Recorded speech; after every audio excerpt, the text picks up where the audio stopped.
The supply chain was breaking down before COVID. Now, of course, COVID made it worse, yes. And the war in Ukraine made it worse yet, yes. But this really started with Trump's trade war in 2018. So that, like I said, there's a thread that runs through all these things. So not to throw out my hands, I'm not going to do that. But when you ask me that, I'm thinking, well, you want to talk about China, Ukraine, supply chain, Biden, they're all a big deal. If in terms of tragedy, probably the war in Ukraine is the most important because it's highly, highly significant economically and strategically. But of course, it's a human tragedy going with it. If Chinese real estate implodes, okay, there's some hardship here and there, but it's not like people being killed or maimed or forced into refugee status. And that is part of what's going on in Ukraine. So that's probably the biggest single one, but I wouldn't miss the fact that all these things are going on at once. The number one question, because everyone's concerned about inflation, but there's a big backstory there. But I always say when it comes to your own money, everybody has a PhD in economics. You don't need Larry Summers to tell you what's going on with your budget and your ability to feed your family or keep a roof over your head. So people get inflation. One of the reasons it's so politically toxic is because it's unavoidable. You can't fudge it. You can't spin it. It's like, hey, if I used to fill up my Ford F-150 truck for $50 and now it's $125, A, you get it. It's right in your face. And B, that's $75 that you don't have to take your spouse out to dinner, buy a new jacket or whatever. So there's kind of demand destruction at the same time you're spending more money on the one thing you can't do without. So people get it. But then from there, the question I get the most is, hey, Jim, is this going to cause a recession? Are we going to have a recession? And as recently as a few months ago, I would say, yeah, I think so. You can see it coming late this year, early next year. Now I say, we're in a recession. I mean, it's not coming, we're in it. And there's data. I never make statements like that, Brian, without supporting it. So the standard definition of a recession is 2 consecutive quarters of declining GDP. There are a few more bells and whistles having to do with unemployment and a few other things, but that's the rule of thumb. So based on that, based on the best available estimate for a second quarter, likely to be accurate, we're in a recession today. Now, it's not severe, but that's like saying I'm in bed with pneumonia, but I'm not dying. Well, okay, but we're in a recession right now. There's a lot of whistling past the graveyard. I mean, the stock market, the buy the dips mentality hasn't gone away. It's still there. You got people like Jim Cramer yelling, buy Netflix or whatever. There's institutional support. There's momentum trading. Of course, 95% of the trading is by robots. So you got to reverse engineer the 27-year-olds from Bangladesh who don't get out much. They're the ones really writing these algorithms. Brilliant engineers, but you'd have to show them around Wall Street. So all that's going on. So we haven't really seen the market collapse, stock market collapse that I would expect in association with a severe recession has not happened yet. This is just going to play out. It'll get worse as the year goes on. All right. So you're expecting a major correction in stock markets on the back of a recession. I'm not alone. I mean that is my expectation. I have my own models and I look at it closely. But if you listen to Michael Burry, Jeremy Grantham, Charlie Munger, these people have been around and they run hundreds of billions, and they're saying the same thing. So, so every now and then someone will throw some statistic at me. And I go, how long is your time series? And I go, oh, we took it back 5 years. I was like, talk to me if you've done it for 100 years, because that's a little more meaningful. But Jeremy Grantham actually did do a 100-year time series and looked at bubbles all over the world, 1929 US, 1989 Japan, 2000 dot-com stocks, and many others. And he said he's never seen anything like it. It's a triple greatest bubble of all time times 3 in the sense that it's real estate, stocks, and other asset classes. So I do. That is my view, but it's shared by a number of other analysts. And that would mean like S&P coming off another 20, 30%. And again, you have to remind people. 1929, everyone's like, 18th or 19th. It was late October 1929.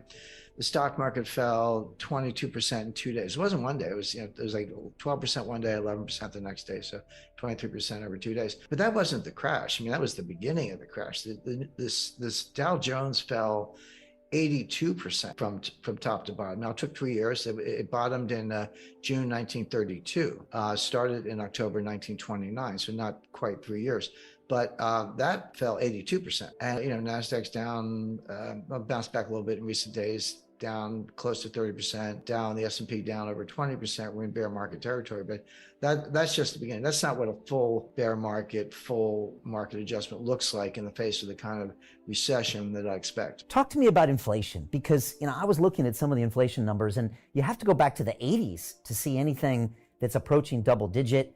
I remember being just a kid hearing about double-digit inflation. I could kind of remember the gas pumps, the lines at the gas. It's like a distant memory of me in the 70s.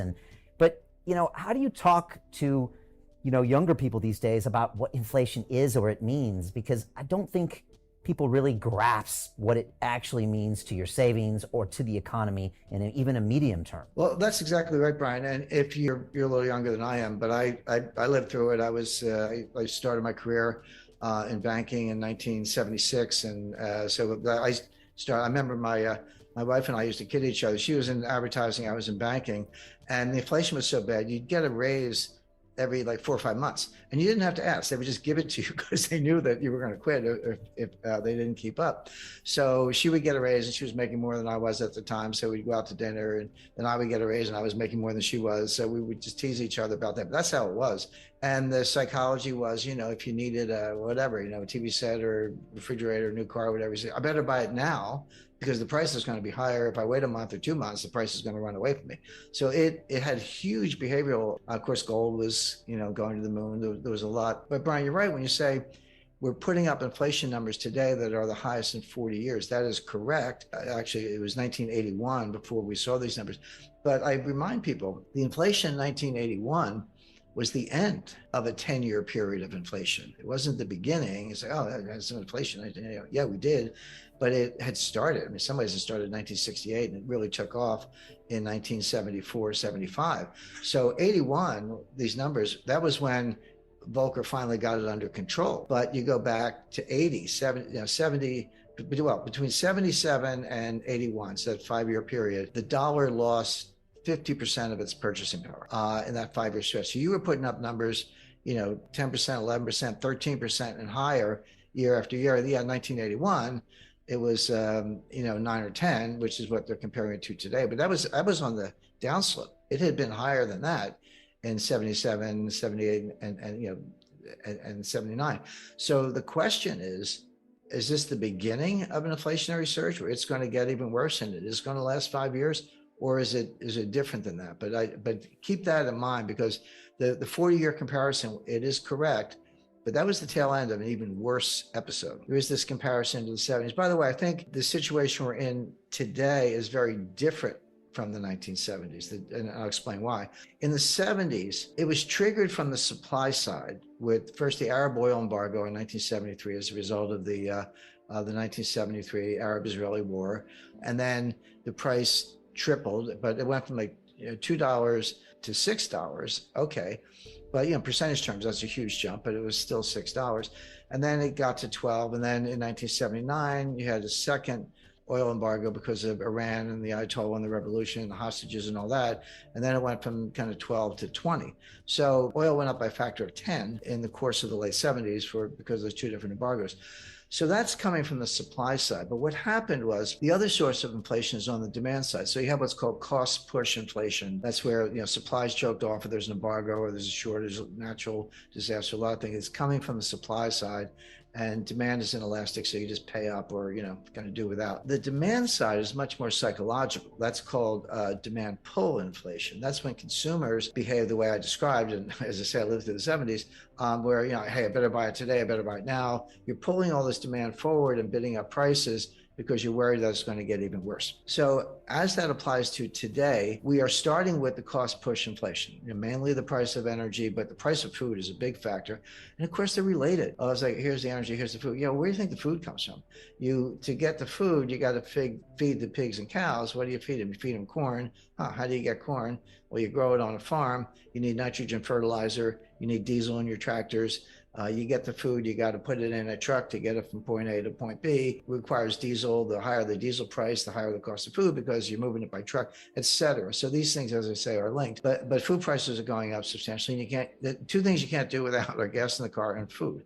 So you have that cost push inflation.